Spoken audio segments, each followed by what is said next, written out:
First, from a sociological perspective, the metaverse is reasonable and its existence is indeed justified. As mentioned earlier, young people today are digital natives. When it comes to the commonality between the virtual world and the real world, these multidimensional worlds, I actually think their understanding is even better. They also have this need, right? They actually prefer this era of digital twins in the physical world, where everything can have a digital twin, right? So, in the era of digital twins, whether it's NFTs, the metaverse, or Web 3.0, these phenomena exist and are happening. I think this kind of expansion is a sign of social progress, and it's also a reflection of this generation's unique characteristics, shaped by their life experiences, living environments, educational backgrounds, and the empowerment brought by technological advancements in their era. I think that's the first point, and I believe it's very meaningful. Personally, I'm also learning about this. The second point is, from another perspective, since society is still a physical world and the mainstream environment is as well, many social issues nowadays are often caused by slow changing variables and structural factors like population. So when it comes to the metaverse, NFTs, and things like Weibo shops, they're kind of in the middle. Actually, there's also an issue of development boundaries here, meaning that they really need to promote the healthy development of society's basic environment. Right? As for the application scenarios, they're probably limited to things like consumption and the service industry, focusing on industries that aim to make people's lives better and healthier. I think that's where the opportunities are for these industries and technologies based on blockchain and the like. Only then will the development of industries like social media product technology be relatively healthy. For example, things like digital currencies, NFTs, and what we call blockchain. So if you use legal tender, no country in the world will welcome you because it's basically like competing with the government for authority. If you're talking about the metaverse and these kinds of digital goods, and we're using them extensively in education or in gaming spaces, or in military and social networking environments. Even things like digital marriages in this era of digital twins are already happening. Then society will have to put some limits on you. So I think there's a concept of boundaries here, just like with capital expansion. In fact, the expansion of the digital world, the expansion of the digital twin world, also faces the issue of order versus disorder. There's also a question of red and green lights, of when to stop and go. I think when you put it this way, everyone can understand, including what we just talked about, the development of Bitcoin and digital currencies. It's really been a bumpy road, and a whole series of problems have come up. Around the world, there have been periods of expansion, periods of contraction, and times when these things have been cracked down on.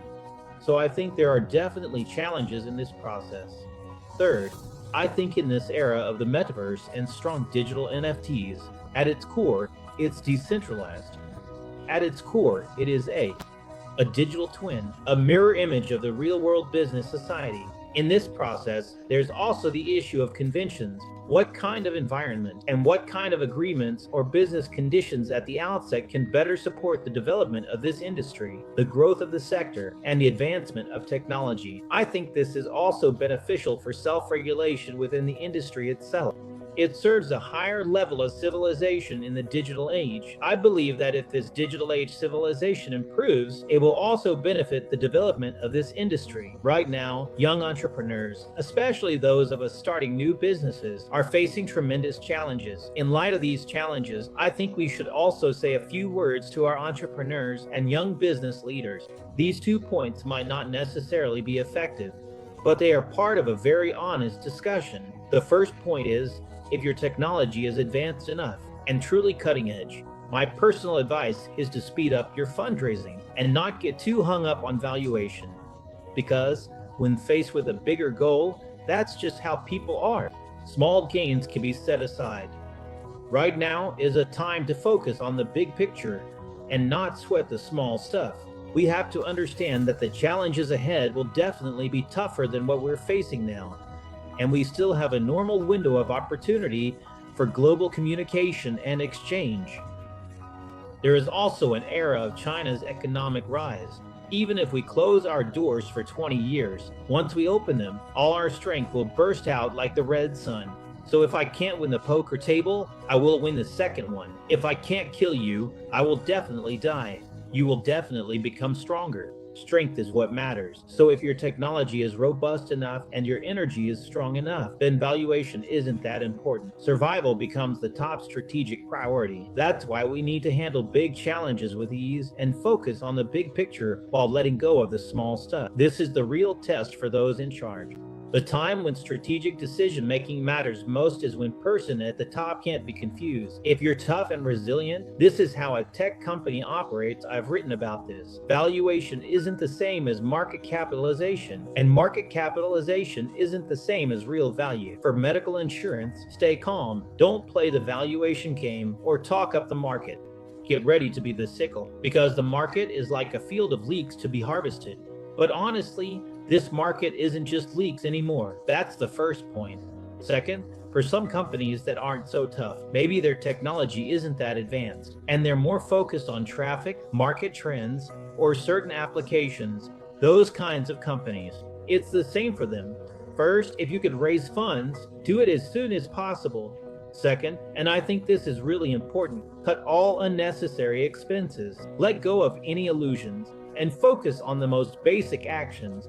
The most important thing is to make sure the company survives. Survival is everything right now.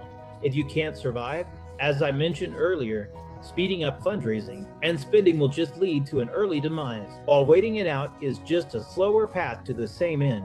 But in this process, what's really crucial is whether you actually have the ability to survive. If you don't, then whether you die early or die later, the outcome is the same.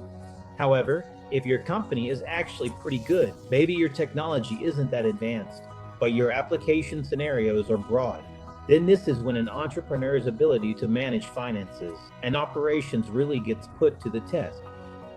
It's about having the resilience to weather tough times, right? Maybe you can make it through the hardest 2 years. Then, when the market bounces back, like the saying goes, the ducks are the first to know when the river warms in spring. You might be the first to catch the wave, and you'll be able to come back to life. You'll get a taste of that so-called revival soup. As for the third time, I think it's this. Maybe you don't have the latest technology, nor the best market, nor the broad application scenarios of the second type of company, but you still show up in this market. And I think that's pretty good, because entrepreneurship is about making mistakes. It's a chance to pivot. In the process of pivoting, don't give up or lie flat. Ask yourself, why the wrong setup? Why raise money from the wrong sources? Why tell the wrong story? Why get on the wrong track? Take time to think about it. Next time you start a business, be honest, genuine, work diligently, and choose a venture you can dedicate your whole life to. One, benefiting others, empowering people, creating real social value. Stick with it, and congratulations. Next time you might get it right and become a true entrepreneur who builds something lasting.